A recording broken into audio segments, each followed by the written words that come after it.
Hello, everyone. It's Coach Melody and Whitney, and today we're going to be talking in leading a healthy workplace. We're going to be talking about stress and what you can do to reduce stress. So, first of all, thank you for joining us, and I'm going to basically leave this discussion with Coach Melody. So, Coach, take it away. Hello, everyone.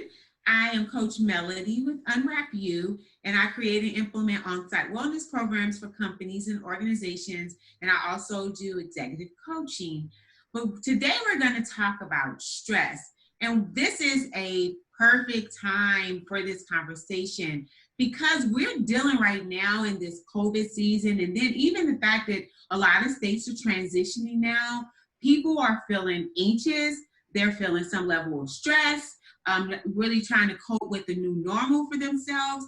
And I would like to say I have done a video about stress. It has a lot of great information on YouTube. You can just check it out at Coach Melody.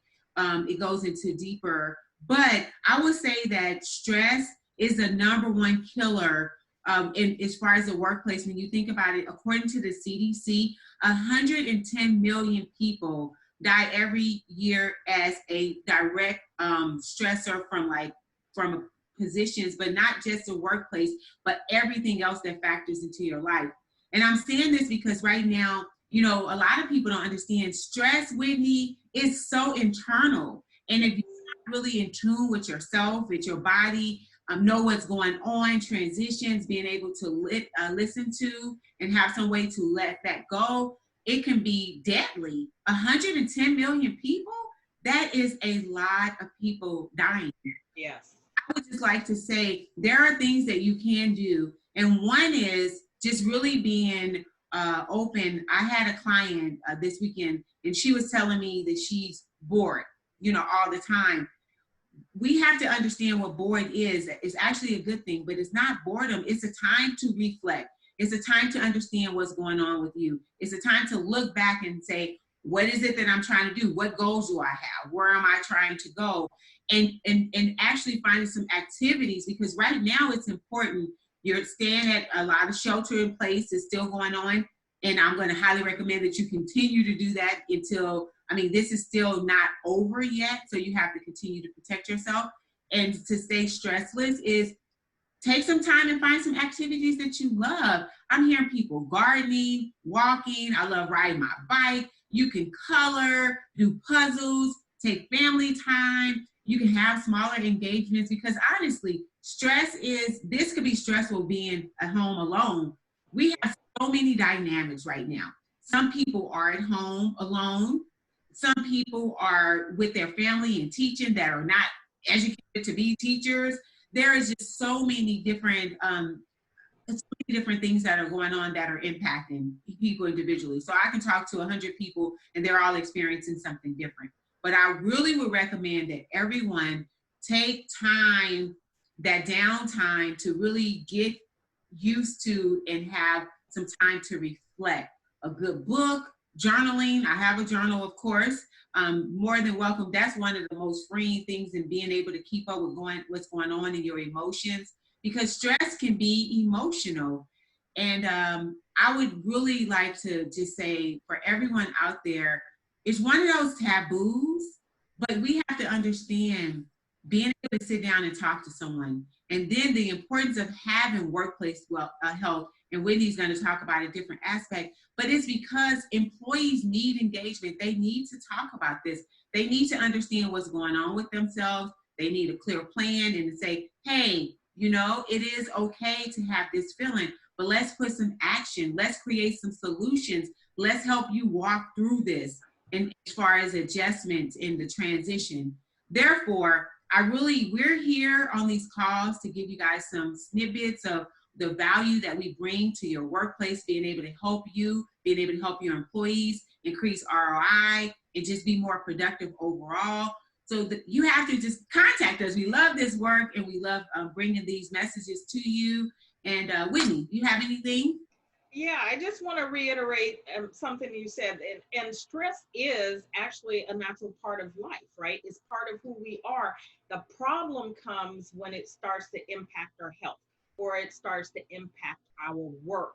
And so what's important is that when we have too much stress, that we do some of the things that you talked about in order to relieve that stress. And what I want to just mention briefly is what things that the organizations, the leaders, bosses, supervisors and managers in organizations, things that you can do to help create a culture that will help to reduce stress. So again, we're talking about healthy workplaces, which means having healthy cultures.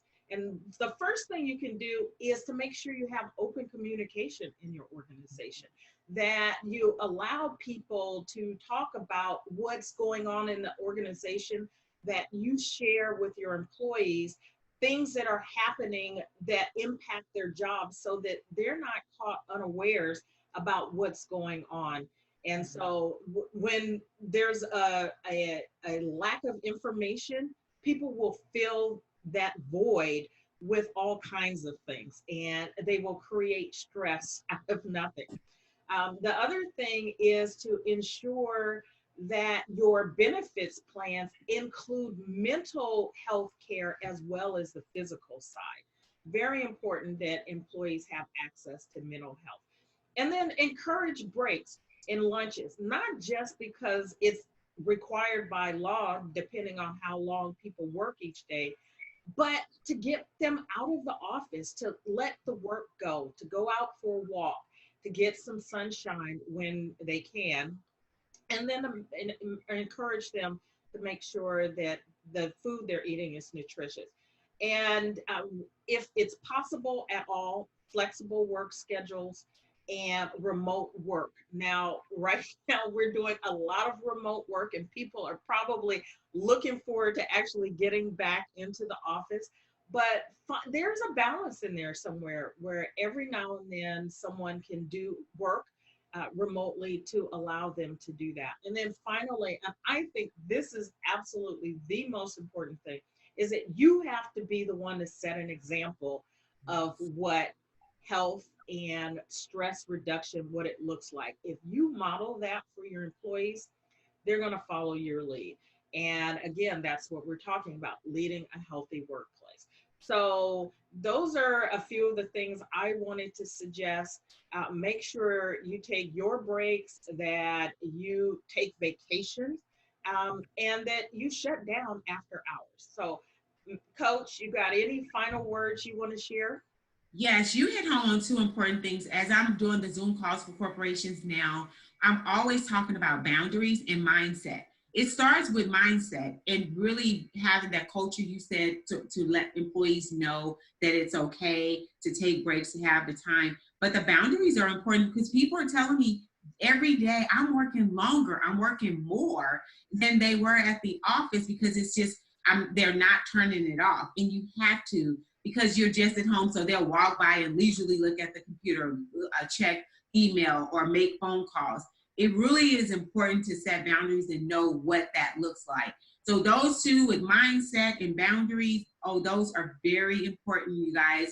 And I definitely recommend that you take those and incorporate them into the workplace. And it does start from the top down. And that's why I love working with executives and their teams, because therein lies the change. Because when the executives, if you're the president of a company or organization, you find this to be valuable and useful, then if you're using it, it'll trickle down to your employees. And it's nothing like a healthy and a happy employee, right, Whitney? Absolutely, absolutely not. So we'd like to hear from you. What are some of the things, some of the tools and resources that you're using in your organization that helps to reduce stress and create a healthy culture, environment, in a workplace? We'd love to hear, share those thoughts in the comments, and we thank you for joining us. Yes, thank you.